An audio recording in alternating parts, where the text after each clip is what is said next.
നമ്മുടെയൊക്കെ വീടുകളിൽ ഉപയോഗശൂന്യമായ ഒരുപാട് തിങ്സ് പല സ്ഥലങ്ങളിൽ ഡംപ് ചെയ്ത് കിടക്കുന്നുണ്ടാവും. നമുക്ക് ഇതുകൊണ്ട് യാതൊരു വിധത്തിലുള്ള യൂസും ഇല്ല. എന്നാൽ അത് വെച്ചിരിക്കുന്ന സ്ഥലം നമുക്ക് വേസ്റ്റ് ആണ് താനും. ചുരുക്കി പറഞ്ഞാൽ നമുക്ക് അതുകൊണ്ട് ഒരു ഗുണമില്ല എന്നർത്ഥം. ഇതുപോലെയാണ് ഇൻവെസ്റ്റ്മെന്റ് ജേർണിയിലുള്ള നമ്മുടെ പോർട്ട്ഫോളിയോ എടുത്തു നോക്കിയാൽ നമുക്ക് കാണാൻ പറ്റുന്നത്.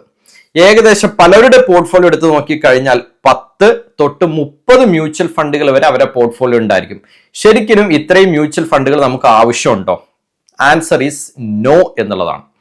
ഇത് നമുക്ക് ഗുണത്തെക്കാളേറെ ദോഷം മാത്രമേ ചെയ്യുകയുള്ളൂ.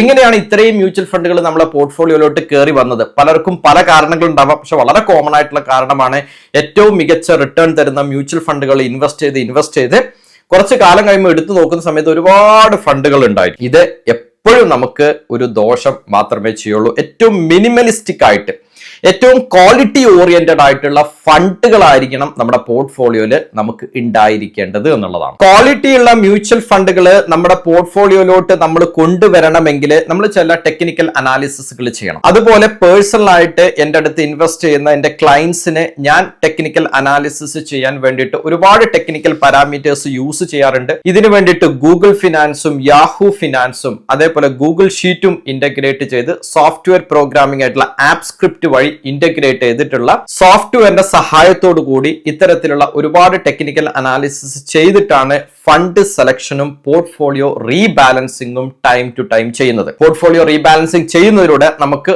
ആ കറന്റ് നമ്മൾ ഹോൾഡ് ചെയ്യുന്ന ഫണ്ടിന്റെ പെർഫോമൻസും അത് ഇനി തുടർന്നും ഇൻവെസ്റ്റ് ചെയ്യണോ അതിൽ നിന്ന് മാറി ചിന്തിക്കണോ എന്നുള്ള ഇൻഫർമേഷൻസ് എല്ലാം ഈ റിപ്പോർട്ട് നമുക്ക് കാണിച്ചു തരുന്നുള്ളതാണ്. ഇത്തരത്തിലുള്ള അനാലിസിസ് ചെയ്യുന്ന കൂട്ടത്തിൽ ഞാൻ ചെയ്യുന്ന ഒരു അനാലിസിസ് ആണ് ഡ്രോ ഡൗൺ അനാലിസിസ്.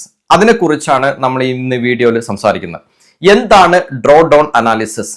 ഒരു ഫണ്ട് മാനേജറുടെ ഫണ്ട് മാനേജിങ് സ്കില്ല് അളക്കാനുള്ള ഒരു മെഷർമെന്റ് ആയിട്ടുള്ള ഒരു ടെക്നിക്കൽ പാരാമീറ്റർ ആണ് ഡ്രോ ഡൗൺ എന്ന് പറയുന്നത്. ഒരു ഫണ്ട് മികച്ചതായി നിൽക്കുന്നത് ആ ഫണ്ടിന് റിസ്ക് മാനേജ് ചെയ്യാനുള്ള കഴിവാണ്. എന്താണ് ഈ റിസ്ക് മാനേജ്മെന്റ് എന്ന് പറഞ്ഞു കഴിഞ്ഞാൽ, മ്യൂച്വൽ ഫണ്ടുകളുടെ പോർട്ട്ഫോളിയോ മാർക്കറ്റ് ഇടിയുന്ന സമയത്ത് താഴോട്ട് പോകുന്നു. എന്നാൽ എല്ലാ ഫണ്ടുകളും ഒരേ സ്പീഡല്ല താഴോട്ട് പോകുന്നത്, പലതും പല സ്പീഡുകളിലാണ് താഴോട്ട് പോകുന്നത്. അതായത് നെഗറ്റീവ്സ് റിട്ടേൺസ് കൊടുക്കുന്നത് എന്നർത്ഥം. ഞാൻ നെഗറ്റീവ് റിട്ടേൺ എന്ന് പറയുന്നത് 1 ഡേ 2 ഡേ 1 വീക്ക് ലോസ് എല്ലാം എടുത്തു കഴിഞ്ഞാൽ ഒരുപക്ഷെ നമ്മുടെ മ്യൂച്വൽ ഫണ്ട് പോർട്ട്ഫോളിയോ വളരെ പെട്ടെന്നായിരിക്കും ഒരു ഡൗൺ മാർക്കറ്റ് വരുമ്പോൾ താഴോട്ട് പോകുന്നത്. അപ്പൊ ഇത്തരത്തിലുള്ള ഫണ്ടുകളുടെ റിസ്ക് മാനേജ്മെന്റ് പുവർ ആണ്, അല്ലെങ്കിൽ പുവർ പെർഫോമൻസ് ആണ് എന്ന് പറയണം. അപ്പൊ കൃത്യമായ ഒരു ഫണ്ട് മാനേജർക്ക് നല്ല സ്കിൽ ഉണ്ടെങ്കിൽ മുൻകൂട്ടി ഇത്തരത്തിലുള്ള കാര്യങ്ങൾ മനസ്സിലാക്കിക്കൊണ്ട് ഈ റിസ്കിനെ അയാൾ മാനേജ് ചെയ്ത് നിർത്തും. നമ്മുടെ ഫണ്ട് താഴോട്ട് വീഴാതെ ഒരു പരിധി വരെ അതിന് പിടിച്ചു നിർത്താനായിട്ട് സാധിക്കും. ഇത്തരത്തിലുള്ള ഫണ്ടുകളെ ഐഡന്റിഫൈ ചെയ്യാൻ നമ്മളെ ഹെൽപ്പ് ചെയ്യുന്നതാണ് ഡ്രോ ഡൗൺ അനാലിസിസ്. ഞാൻ നേരത്തെ പറഞ്ഞ പോലെ ഞാൻ പേഴ്സണലി വരുന്നത് ഒരു സോഫ്റ്റ്വെയർ പ്രോഗ്രാമിംഗ് ബാക്ക്ഗ്രൗണ്ടിൽ നിന്നാണ്. അതുകൊണ്ട് തന്നെ എനിക്ക് ഇത്തരത്തിലുള്ള ടൂൾസുകൾ എൻ്റെ കയ്യിലുള്ള ടൂൾസുകളിലോട്ട് ചില പ്രോഗ്രാമിംഗ് ടെക്നിക്സ് വഴി ഇന്റഗ്രേറ്റ് ചെയ്ത് അനാലിസിസ് ചെയ്യാൻ കുറച്ചും കൂടി എനിക്ക് എളുപ്പമാണ്. സോ ഇത്തരത്തിൽ ഈ ഡ്രോ ഡൗൺ അനാലിസിസ് ചെയ്യാൻ വേണ്ടിയിട്ട് ഞാൻ ക്രിയേറ്റ് ചെയ്തിട്ടുള്ള ഗൂഗിൾ ഷീറ്റ് ആംഫിയുടെ വെബ്സൈറ്റിൽ നിന്ന്, അതായത് അസോസിയേഷൻ ഓഫ് മ്യൂച്വൽ ഫണ്ട് ഇന്ത്യയുടെ വെബ്സൈറ്റിൽ നിന്ന് കിട്ടുന്ന ഹിസ്റ്റോറിക്കൽ NAV ഡാറ്റ ഫെച്ച് ചെയ്തുകൊണ്ട് നമ്മുടെ ടൂളില് നമ്മൾ ഇന്റഗ്രേറ്റ് ചെയ്യുന്നു. ഈ സോഫ്റ്റ്വെയർ ടൂൾ റൺ ചെയ്യുന്നതിലൂടെ നമ്മൾ ഡ്രോ ഡൗൺ അനാലിസിസ് കണ്ടുപിടിക്കുന്നു എന്നുള്ളതാണ്. ഡ്രോ ഡൗൺ അനാലിസിസ് എന്താണെന്ന് ഒരൊറ്റ വാക്കിൽ പറഞ്ഞിട്ട് നമുക്ക് ഇതിന് അനാലിസിസ് എങ്ങനെ ചെയ്യാം, ഇതുവഴി നമുക്ക് നമ്മുടെ മ്യൂച്വൽ ഫണ്ട് എങ്ങനെ ഒരു ക്ലീൻ മ്യൂച്വൽ ഫണ്ട് പോർട്ട്ഫോളിയോ ആക്കി എടുക്കാം എന്നുള്ളത് പറയാം. ഒരു മാർക്കറ്റ് വീഴുന്ന സമയത്ത് ഈ മ്യൂച്വൽ ഫണ്ടിന്റെ NAV, അതായത് നെറ്റ് അസറ്റ് വാല്യൂ എന്ന് പറയുന്നത് ഒരു പർട്ടിക്കുലർ വാല്യൂവിൽ നിന്ന് താഴോട്ട് വീഴും. 2 എക്സാമ്പിൾ സഹിതം പറയാം. ഒരു മ്യൂച്വൽ ഫണ്ട് A എന്ന് പറയുന്ന ഒരു മ്യൂച്വൽ ഫണ്ട്, B എന്ന് പറയുന്ന 2 മ്യൂച്വൽ ഫണ്ട് ഉണ്ടെന്ന് ആലോചിക്കാം. A എന്ന് പറയുന്ന ഒരു മ്യൂച്വൽ ഫണ്ട് ഒരു മാർക്കറ്റ് നിഫ്റ്റി ഒരു 500 പോയിന്റ് ഇടിഞ്ഞ സമയത്ത് അതിന്റെ NAV 100ൽ നിന്ന് 80 ആയി എന്ന് വിചാരിക്കാം. വേറൊരു മ്യൂച്വൽ ഫണ്ടിന്റെ NAV, സെയിം കാറ്റഗറിയിൽ വരുന്ന വേറൊരു മ്യൂച്വൽ ഫണ്ട്, അതിന്റെ NAV മാർക്കറ്റ് ഇടിയുന്ന സമയത്ത് 100ൽ നിന്ന് 90 ആയി NAV എന്ന് വിചാരിക്കുക. സോ ഈ 2 കേസും കമ്പയർ ചെയ്ത് കഴിഞ്ഞാൽ എയിൽ 100ൽ നിന്ന് 80 ആയി, ബിയിൽ 100ൽ നിന്ന് 90 ആയി. ഏതാണ് ഡൗൺ സൈഡിലോട്ട് റിസ്കിനെ മാനേജ് ചെയ്ത് കൂടുതൽ നിർത്തിയത്? ഓഫ് കോഴ്സ് ഫണ്ട് ബി ആണ്. ഫണ്ട് ബി കൊടുക്കുന്ന ലോസ് എന്ന് പറയുന്നത് ഫണ്ട് എ കൊടുക്കുന്ന ലോസിനേക്കാളും കുറവാണ് എന്നർത്ഥം. അതുകൊണ്ട് ഇതാണ് ഈ ഡ്രോ ഡൗൺ അനാലിസിസ്. റിസ്കിനെ മാനേജ് ചെയ്യാൻ ഏറ്റവും കൂടുതൽ കഴിവുള്ള ഫണ്ട് ആരാണെന്ന് കണ്ടുപിടിക്കുന്നു എന്നുള്ളതാണ്. സോ എല്ലാവരും ശ്രദ്ധിച്ചിരിക്കുക. നമ്മുടെ മ്യൂച്വൽ ഫണ്ട്, നമ്മുടെ കയ്യിലുള്ള മ്യൂച്വൽ ഫണ്ടുകളുടെ റിസ്ക് മാനേജ്മെന്റ് നമ്മൾ ചെയ്യാൻ പോകണം. അതായത് നമ്മുടെ ഫണ്ട് നമ്മൾ ക്യാഷ് SIP ആയിട്ട് കൊടുക്കുന്ന എമൗണ്ട് മാനേജ് ചെയ്യുന്നത് ഒരു ഫണ്ട് മാനേജറാണ്. ആ ഫണ്ട് മാനേജർ എത്ര ഭംഗിയായിട്ട് ഈ ജോലി ചെയ്യുന്നുണ്ടെന്ന് ഒരൊറ്റ കാര്യം അറിഞ്ഞാൽ മതി നമുക്ക്. അതിന് വേണ്ടിയിട്ട് നമ്മൾ ഡ്രോ ഡൗൺ പെർസെൻറ്റേജ് കാൽക്കുലേറ്റ് ചെയ്യാണ്. എത്രത്തോളം നമുക്ക് മാർക്കറ്റ് ഇടിയുമ്പോൾ ഈ ഫണ്ടുകളിൽ നമുക്ക് റിസ്ക് ഉണ്ട് എന്നുള്ള അസസ്മെന്റ് ചെയ്യണം. നിങ്ങൾ എൻ്റെ സ്ക്രീനിൽ കാണുന്നത് എൻ്റെ ഡ്രൈവിലുള്ള മ്യൂച്വൽ ഫണ്ട് ഡ്രോ ഡൗൺ അനാലിസിസിന് വേണ്ടി ഞാൻ ഉപയോഗിക്കുന്ന ടൂളാണ് ഇവിടെ ഉള്ളത്. ഈ ടൂളിന് നമുക്ക് 2 ഇൻപുട്ടുകൾ ആവശ്യമായിട്ടുണ്ട്. അതായത് NAVയുടെ ഹിസ്റ്ററി വേണം. അത് കറക്റ്റായിട്ട് ഒതൻറ്റിക് ആയിട്ട് നമുക്ക് കിട്ടുന്നത് ആംഫിയുടെ വെബ്സൈറ്റിൽ നിന്നാണ്, association of mutual fund in India. അതിൽ ഞാനിവിടെ വെബ്സൈറ്റ് ഓപ്പൺ ചെയ്തിട്ട് നിങ്ങൾക്ക് ഇവിടെ കാണാൻ പറ്റും. ഈ ലിങ്ക് ഞാൻ നമ്മുടെ വീഡിയോ ഡിസ്ക്രിപ്ഷനിൽ ഇടാം. ഇവിടെ നമുക്ക് NAV ഹിസ്റ്ററി നമുക്ക് ഫെച്ച് ചെയ്യാനായിട്ട് പറ്റും. സോ ഞാനിവിടെ 2 ഫണ്ടുകളാണ് നമ്മുടെ അനാലിസിസിന് വേണ്ടി എടുക്കുകയാണ്. ഇതൊരു ബൈ സെൽ കോൾ റെക്കമെൻഡേഷനേ അല്ല. ഓക്കെ, എനിക്കൊരു 5 വർഷത്തെ ഡാറ്റ വേണം. ഞാനിപ്പോൾ ഒരു എക്സാമ്പിളിന് വേണ്ടിയിട്ട് ഞാനിവിടെ axis mutual fund house select ചെയ്യുന്നു. അത് കഴിഞ്ഞതിന് ശേഷം ഞാൻ രണ്ടാമത്തായിട്ട് ഇതിൽ ഏത് സ്കീമാണ് എനിക്ക് വേണ്ടത്. ഇപ്പം എനിക്ക് വേണ്ടത് ഇതിൽ ലാർജ് ക്യാപ്പാണ്. അപ്പം ഞാനിതിൽ ലാർജ് ക്യാപ്പ്, ആക്സിസ് ലാർജ് ക്യാപ്പിൻ്റെ പ്ലാനിലോട്ട് പോകുന്നു. എനിക്ക് 5 വർഷത്തെ അല്ലെങ്കിൽ 4 വർഷത്തെ ഡാറ്റ വേണം. ഇപ്പം എൻ്റെ കാൽക്കുലേഷൻ ഈസി ആക്കാൻ വേണ്ടിയിട്ട് ഞാൻ 2021 തൊട്ടുള്ള ഡാറ്റ എടുക്കുന്നു. 2021 നവംബർ 1-ാം തീയതി തൊട്ട് ഇതെടുക്കുന്നത് 2025 ഒക്ടോബർ 31-ാം തീയതി വരെയുള്ള ഡാറ്റ നമ്മൾ എടുക്കുന്നു. അപ്പൊ ഇത്രയും ഡാറ്റ എടുക്കുന്നതിലൂടെ നമുക്ക് ആക്സിസ് ലാർജ് ക്യാപ്പ് ഫണ്ടിന്റെ NAV ഹിസ്റ്ററി നമ്മൾ നോക്കാൻ പോവാണ്. ഇവിടെ ഗോ എന്ന് കൊടുക്കാം. നമ്മൾ ജസ്റ്റ് വെയിറ്റ് ചെയ്യാം. ഇതിന്റെ ഡാറ്റ ഇതിന്റെ റെസ്പെക്റ്റീവ് മ്യൂച്വൽ ഫണ്ട് ഹൗസിൽ നിന്ന് ഡൗൺലോഡ് ചെയ്തിട്ട് എടുത്തിട്ട് നമുക്ക് ഈ ഡാറ്റയുടെ കാണാൻ പറ്റും. പക്ഷെ നമുക്ക് ഈ ഡാറ്റ ഇത് വലിയൊരു ലിസ്റ്റ് ഓഫ് ഡാറ്റയാണ്. 5 വർഷത്തെ ഡാറ്റ ഉണ്ട്. 2021 തൊട്ട് 2025 വരെയുള്ള ഇത്രയും ഡാറ്റകളുണ്ട്. 4-5 വർഷത്തെ ഡാറ്റ ഉണ്ട്. സോ ഞാൻ എന്ത് ചെയ്യുന്നു, ഇതിനെ ഡൗൺലോഡ് ചെയ്യുന്നു. നമുക്കൊരു എക്സൽ ഷീറ്റിലോട്ട് ഡൗൺലോഡ് ചെയ്യാൻ പറ്റും. ഞാൻ ഇതിനെ ഡൗൺലോഡ് ക്ലിക്ക് ചെയ്യുന്നു. ഡൗൺലോഡ് ക്ലിക്ക് ചെയ്തിട്ട് നമ്മളൊരു 1-2 മിനിറ്റിൻ്റെ അടുത്ത് കുറച്ച് സമയം ഒന്ന് വെയിറ്റ് ചെയ്യണം. ഡൗൺലോഡായി വളരെ ഫാസ്റ്റാണ്. എൻ്റെ നെറ്റ്വർക്ക് നല്ല സ്പീഡ് ഉണ്ടെന്ന് തോന്നുന്നു. ഓക്കെ, ഇതിവിടെ ഡൗൺലോഡ് ആയിട്ടുണ്ട്. അവിടെ ഇരിക്കട്ടെ, നമുക്കിവിടെ കാണാനായിട്ട് പറ്റും. ഓക്കെ, നമുക്ക് ഡൗൺലോഡ് ഫോൾഡറിലോട്ട് പോവാം. അപ്പോൾ ഞാൻ 2 മ്യൂച്വൽ ഫണ്ടാണ് ഇവിടെ കമ്പാരിസന് വേണ്ടി എടുക്കുന്നത്. അപ്പോൾ ഒന്ന് ആക്സിസ് എടുത്തു. ഇനി ഞാനിവിടെ SBI മ്യൂച്വൽ ഫണ്ട് എടുക്കുന്നു. SBI മ്യൂച്വൽ ഫണ്ടിലെ SBIയുടെ ലാർജ് ക്യാപ്പാണ് ഞാനിവിടെ എടുക്കുന്നത്. അപ്പോൾ ലാർജ് ആൻഡ് മിഡ് കുറെ കാണുന്നുണ്ട്. പക്ഷെ എനിക്ക് ലാർജ് ക്യാപ്പ് മാത്രം മതി. അപ്പോൾ ഞാൻ SBI ലാർജ് ക്യാപ്പ് ഇതിന്റെ സെലക്ഷൻ കൊടുക്കുന്നു. ഇതേ പീരീഡിൽ 2021 നവംബർ 1-ാം തീയതി തൊട്ട് ഈ വർഷം 31-ാം തീയതി ഒക്ടോബർ വരെയുള്ള ഡാറ്റ എടുക്കുന്നു. ഞാൻ ഗോ കൊടുക്കുന്നു. എനിക്ക് അതിന്റെ NAV ഹിസ്റ്ററി ഞാൻ association of mutual fund in ഇന്ത്യയുടെ വെബ്സൈറ്റിൽ നിന്ന് ഞാൻ ഫെച്ച് ചെയ്തു. ഡാറ്റ ഇവിടെ വന്നിട്ടുണ്ട്. നമ്മൾ നേരത്തെ ചെയ്ത പോലെ തന്നെയാണ്. ഡൗൺലോഡ് ക്ലിക്ക് ചെയ്യുന്നു. നമ്മൾ ക്ഷമയോടുകൂടി കുറച്ച് സെക്കൻഡ്സുകൾ നമ്മൾ നിൽക്കുക. നമുക്ക് ആ ഡാറ്റയും കൂടി നമുക്ക് ഡൗൺലോഡ് ആയിട്ട് കിട്ടും. അതായത് നമ്മുടെ കയ്യിൽ ഇപ്പോൾ 2 NAV ഹിസ്റ്ററി ഡാറ്റ ഉണ്ട്. ഇത് ഡൗൺലോഡ് ആയിട്ടുണ്ട്. ഞാൻ ഡൗൺലോഡ് ഫോൾഡറിൽ പോവാണ്. ഓക്കെ, ഇതെന്റെ ഡൗൺലോഡ് ഫോൾഡറാണ്. ഈ ഡൗൺലോഡ് ഫോൾഡറിൽ ഫസ്റ്റ് നമ്മൾ ഡൗൺലോഡ് ചെയ്ത് ഇവിടെ 1 എന്ന് കാണാൻ പറ്റും, 1 ഇല്ലാത്തത്. അതായത് 2 ഡാറ്റ നമ്മൾ ഡൗൺലോഡ്. ആദ്യം ഡൗൺലോഡ് ചെയ്തത് ആക്സിസിൻ്റെതാണ്.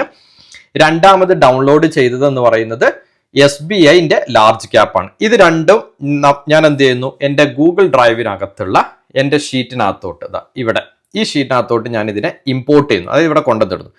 ഫയൽ ക്ലിക്ക് ചെയ്യുന്നു, ഫയൽ അപ്ലോഡ് ചെയ്യുന്നു. എൻ്റെ 2 ഫണ്ടുകൾ കാണുന്നു. ഞാൻ 2 ഫണ്ടിനെയും സെലക്ഷൻ നടത്തുന്നു.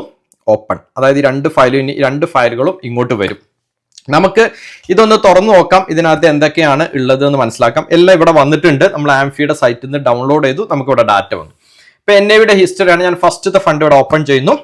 ഇത് നമുക്ക് കാണാൻ പറ്റുന്നത് നമ്മൾ ഫസ്റ്റ് ഡൗൺലോഡ് ചെയ്തത് ആക്സിസിന്റെ ലാർജ് ക്യാപ്പ് മ്യൂച്വൽ ഫണ്ടാണ്. ഞാൻ സമയം കളയുന്നില്ല. ഞാൻ അതിന് വേണ്ടിയിട്ട് ഞാൻ സെക്കൻഡ് കൂടി ഒന്ന് ക്ലിക്ക് ചെയ്ത് വെക്കുന്നു. അപ്പൊ 2 ഓടെ ലോഡായി വന്നോട്ടെ. ആ സമയം നമുക്ക് നോക്കാം. അപ്പൊ ഫസ്റ്റ് നമ്മൾ ലോഡ് ചെയ്തത് ആക്സിസിന്റെ ലാർജ് ക്യാപ്പ് ഫണ്ട്.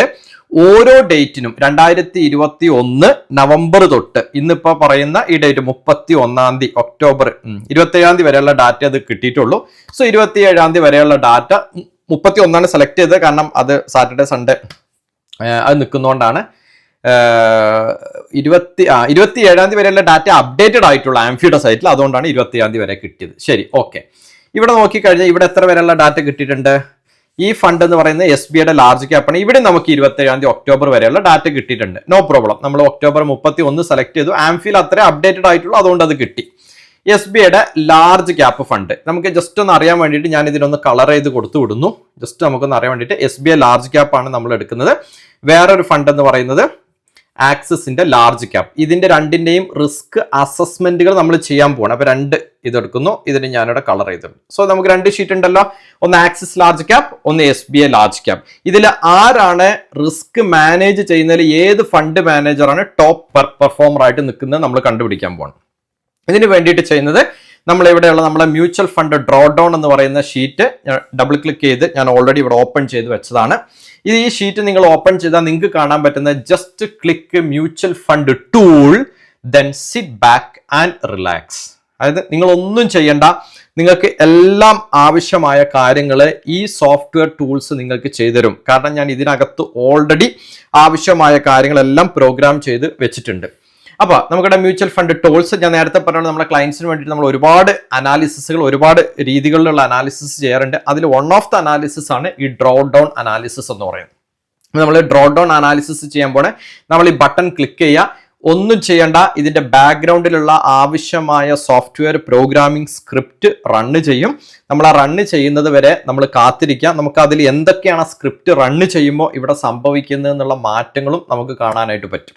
അപ്പൊ നമ്മൾ ആ സ്ക്രിപ്റ്റ് അതിന്റെ പ്രോസസ്സ് കംപ്ലീറ്റ് ചെയ്യുന്നത് വരെ ജസ്റ്റ് വെയിറ്റ് ചെയ്യുക എന്നുള്ളതേ ഉള്ളൂ. ഓക്കെ, ഇപ്പൊ ഇവിടെ വന്നു തുടങ്ങി. ആക്സിസിന്റെ ലാർജ് ക്യാപ്പിന്റെ ഡ്രോ ഡൗൺ അനാലിസിസ് ചെയ്തു തുടങ്ങുകയാണ്. അതിന്റെ നെറ്റ് അസറ്റ് വാല്യൂ എടുക്കുന്നു, ഓരോ ടൈമിലുള്ളതും അതിന്റെ പ്ലോട്ട് നടത്തി കഴിഞ്ഞു. അടുത്ത മ്യൂച്വൽ ഫണ്ടിലോട്ട് പോകുന്നു, SBI ലാർജ് ക്യാപ്പ്. അതിന്റെ നെറ്റ് അസറ്റ് വാല്യൂസ് എടുക്കുന്നു, ഡ്രോ ഡൗൺ പെർസെന്റേജ് കാൽക്കുലേറ്റ് ചെയ്യുന്നു, നെറ്റ് അസറ്റ് വാല്യൂന്റെ പ്ലോട്ട് വരയ്ക്കുന്നു. ഫൈനലായിട്ട് നിങ്ങൾക്കൊരു മെസ്സേജ് കാണാൻ പറ്റും, completed combined analysis for 2 mutual fund. കാരണം നമ്മൾ 2 എക്സൽ ഷീറ്റുകളാണ് ഇതിന് കൊടുത്തത്, ഒന്ന് SBIയുടെ ലാർജ് ക്യാപ്പും ഒന്ന് ആക്സിസിനും. ഇത് കഴിഞ്ഞാൽ നിങ്ങൾ ഒന്നും ചെയ്യേണ്ട, ജസ്റ്റ് ഓക്കെ എന്ന് മാത്രം ക്ലിക്ക് ചെയ്യുക. സ്ക്രിപ്റ്റ് റൺ ചെയ്യും. ഇവിടെ മേലെ മെസ്സേജ് കാണിക്കും ഫിനിഷ്ഡ് സ്ക്രിപ്റ്റ്. സ്ക്രിപ്റ്റ് കഴിഞ്ഞു, നമ്മുടെ ആവശ്യവും കഴിഞ്ഞു. ഇനി നമുക്ക് നോക്കാം ആക്സിസിന്റെ ലാർജ് ക്യാപ്പിൽ ഡ്രോ ഡൗൺ പെർസെന്റേജ് എത്രയായിരുന്നു. ഡ്രോ ഡൗൺ താഴേക്ക് പോകുന്ന റേഷ്യോ എത്രയായിരുന്നു, എത്രയാണ് താഴോട്ട് പോയത്. ഏറ്റവും ലാസ്റ്റ് പേജിലോട്ട് പോയി കഴിഞ്ഞാൽ 20.85% അത് താഴോട്ട് പോയത്. എന്നാൽ SBI ലാർജ് ക്യാപ്പിൻ്റെത് പോയി കഴിഞ്ഞാൽ നമുക്ക് ഏറ്റവും താഴെ പോയി കഴിഞ്ഞാൽ അതിന്റെ റേഷ്യോ കാണാൻ പറ്റും 15.62%. ഇത് രണ്ടും, ഈ രണ്ട് ഡാറ്റകളും, അതായത് ഇതിന്റെ NAV ബേസ് ചെയ്തിട്ടാണ് നമ്മൾ ഈ ഡ്രോ ഡൗൺ കാൽക്കുലേഷൻ ചെയ്യുന്നത്. അതിന് വേണ്ടിയിട്ട് ഈ സോഫ്റ്റ്വെയർ ടൂൾസ് എടുത്തിട്ടുള്ള ഡാറ്റകളാണ് നിങ്ങൾക്ക് ഇവിടെ കാണാൻ പറ്റുന്നത്. ഈ ഡാറ്റ നമുക്ക് വേണമെങ്കിൽ ക്രോസ് വെരിഫൈ ചെയ്തിട്ട് കറക്റ്റ് ആണോ എന്ന് ഉറപ്പിക്കാം. പക്ഷെ ഉറപ്പിക്കാനൊന്നുമില്ല, കാരണം അത് ആംഫിയുടെ സൈറ്റിൽ നിന്ന് എടുത്തതാണ്. നിങ്ങൾക്ക് വേണമെങ്കിൽ ചെക്ക് ചെയ്ത് നോക്കാം എന്നുള്ളതുകൊണ്ട് ആ ഡാറ്റയും കൂടി ഇവിടെ ഡിസ്പ്ലേ ചെയ്തു എന്നേ ഉള്ളൂ. ഇതിന്റെ സമ്മറി ആയിട്ടുള്ള സമ്മറി ഷീറ്റിൽ നമുക്ക് കാണാൻ പറ്റും ആക്സിസ് ലാർജ് ക്യാപ്പിന്റെ ഡ്രോ ഡൗൺ 20.85 മൈനസ് എന്ന് കാണിക്കുന്നത് താഴോട്ട് പോകുന്നു എന്നുള്ളതാണ് മൈനസ് കാണിക്കുന്നത്. -20.85, SBIന്റെ -15.62. സോ റിസ്ക് മാനേജ്മെന്റ് ഏറ്റവും ബെറ്റർ ആയിട്ട് ചെയ്യുന്ന ഈ 2 ഫണ്ട് നിങ്ങൾ എൻ്റെ മുന്നിലോട്ട് തന്നു കഴിഞ്ഞാൽ ഞാൻ ഇൻവെസ്റ്റ് ചെയ്യാൻ വേണ്ടിയിട്ട് ഞാൻ പ്രിഫർ ചെയ്യുന്ന പേഴ്സണൽ ഇൻവെസ്റ്റ് ചെയ്യാൻ വേണ്ടിയിട്ട് ഫണ്ട് എന്ന് പറയുന്നത് SBI ലാർജ് ക്യാപ്പ് ഫണ്ടാണ്.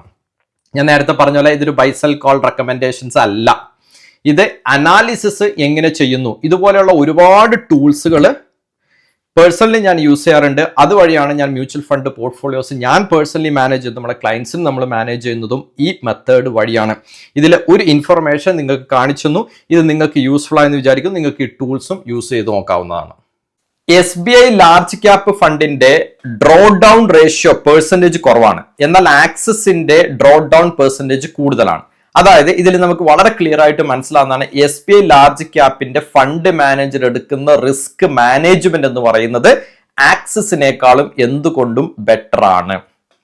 സോ ഇതുപോലെ നമ്മുടെ കയ്യിലുള്ള എല്ലാ മ്യൂച്വൽ ഫണ്ട് പോർട്ട്ഫോളിയോയിലും നമ്മൾ ഈ അസസ്മെന്റ് നടത്തണം. പേഴ്സണലി എൻ്റെ കയ്യിലുള്ള മ്യൂച്വൽ ഫണ്ടുകളിൽ ഞാൻ വളരെ ഫ്രീക്വന്റ് ആയിട്ട് ഈ അസസ്മെന്റുകൾ നടത്താറുണ്ട്. അതിൽ ഒരുപാട് ടെക്നിക്കൽ അനാലിസിസ് നടത്തുന്ന കൂട്ടത്തിലുള്ള വൺ ഓഫ് ദ പാരാമീറ്റർ ആണ് ഈ ഡ്രോ ഡൗൺ എന്ന് പറയുന്നത്. ഇതുപോലെ എക്സ്ചേഞ്ച് ട്രേഡഡ് ഫണ്ടുകൾ ഞാൻ ഇൻവെസ്റ്റ് ചെയ്യാറുണ്ട്. ഒരു പോർഷൻ ഓഫ് ഇൻവെസ്റ്റ്മെന്റ് ഞാൻ സ്റ്റോക്കിൽ ചെയ്യാറുണ്ട്. എന്റെ പേഴ്സണൽ ആയിട്ട് ഞാൻ ഇൻവെസ്റ്റ് ചെയ്യുന്ന മ്യൂച്വൽ ഫണ്ട്, ETF, സ്റ്റോക്ക്, ഇത്തരത്തിൽ എന്റെ പോർട്ട്ഫോളിയോനെ ഞാൻ വരുത്തുന്ന മാറ്റങ്ങളും കാര്യങ്ങളും എല്ലാം തന്നെ ഞാൻ ഡിസ്കസ് ചെയ്യുന്നത് വളരെ ട്രാൻസ്പെറന്റ് ആയിട്ട് ഞാൻ ഡിസ്കസ് ചെയ്യുന്നത് എൻ്റെ യൂട്യൂബ് മെമ്പർ കമ്മ്യൂണിറ്റിയിലാണ്. നിങ്ങൾക്ക് താല്പര്യം ഉണ്ടെങ്കിൽ നമ്മുടെ യൂട്യൂബ് മെമ്പർ കമ്മ്യൂണിറ്റിയിൽ നിങ്ങൾക്ക് ജോയിൻ ചെയ്യാം. നിങ്ങൾക്ക് ഓൾമോസ്റ്റ് ഓൺ ഡെയിലി ബേസിസിൽ ഞാൻ അതിൽ കണ്ടന്റ്സുകൾ പോസ്റ്റ് ചെയ്യാറുണ്ട്.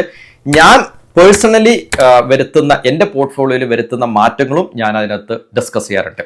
സോ നമുക്ക് ബാക്കി ടോപ്പിക്കിലോട്ട് വരാം. സോ നിങ്ങൾക്ക് എന്തെങ്കിലും ഇതിനകത്ത് സംശയങ്ങളോ കാര്യങ്ങളോ ഉണ്ടെങ്കിൽ നമ്മുടെ വാട്സപ്പ് സപ്പോർട്ട് ഡെസ്ക് ഉണ്ട്. നമ്മൾ അതിനകത്ത് നിങ്ങൾക്ക് കോൺടാക്ട് ചെയ്തിട്ട് നമുക്ക് ചോദിക്കാം. മാർക്കറ്റിനെ കുറിച്ച് നിങ്ങൾക്ക് പഠിക്കാനും കൂടുതലൊക്കെ താല്പര്യം ഉണ്ടെങ്കിൽ മാർക്കറ്റ്സിന് റിലേറ്റഡ് ആയിട്ടുള്ള ന്യൂസും കാര്യങ്ങളും ടെലഗ്രാം ചാനലും കൊടുക്കാറുണ്ട്. അതിന്റെ ലിങ്കും ഞാൻ വീഡിയോ ഡിസ്ക്രിപ്ഷനിൽ ചേർത്തിട്ടുണ്ട്. സോ നമ്മുടെ മ്യൂച്വൽ ഫണ്ട് പോർട്ട്ഫോളിയോയിൽ ഇത്തരത്തിലുള്ള ബാഡ് പെർഫോമൻസിനെ എല്ലാം ഒഴിവാക്കിക്കൊണ്ട്, ഞാൻ നേരത്തെ പറഞ്ഞ പോലെ നമ്മുടെ വീടുകളിൽ ആവശ്യമില്ലാത്ത സാധനങ്ങൾ നമ്മൾ ഒഴിവാക്കുന്നത് പോലെ തന്നെയാണ് നമ്മുടെ സെൽഫ് ഫിനാൻസ് ജേർണിയിലും നമ്മൾ ആവശ്യമില്ലാത്ത കാര്യങ്ങൾ ഒഴിവാക്കി ഒരു ക്ലീനപ്പ് പ്രോസസ് നടത്തി ഏറ്റവും മികച്ച മ്യൂച്വൽ ഫണ്ടുകളായിരിക്കണം നമ്മുടെ പോർട്ട്ഫോളിയോയിൽ ഉണ്ടാകേണ്ടത്. ഈ ഒരു റിസ്ക് മാനേജ്മെന്റ് നിങ്ങൾക്ക് നിങ്ങളുടെ പോർട്ട്ഫോളിയോയിൽ ചെയ്യാൻ പറ്റട്ടെ എന്ന് വിചാരിക്കുന്നു. ഈ വീഡിയോനകത്ത് യൂസ് ചെയ്തിട്ടുള്ള ഈ ടൂള് ഞാൻ നിങ്ങളുടെ ആവശ്യങ്ങൾക്ക് വേണ്ടിയിട്ടും ഞാൻ ഈ വീഡിയോ ഡിസ്ക്രിപ്ഷനിൽ കൊടുക്കുന്നുണ്ട്. നിങ്ങൾക്ക് യൂസ് ചെയ്ത് നോക്കാം. നമുക്ക് അടുത്ത ആഴ്ചയിൽ മറ്റു ഇൻഫോർമേറ്റീവ് വീഡിയോ ആയിട്ട് വീണ്ടും കാണാം.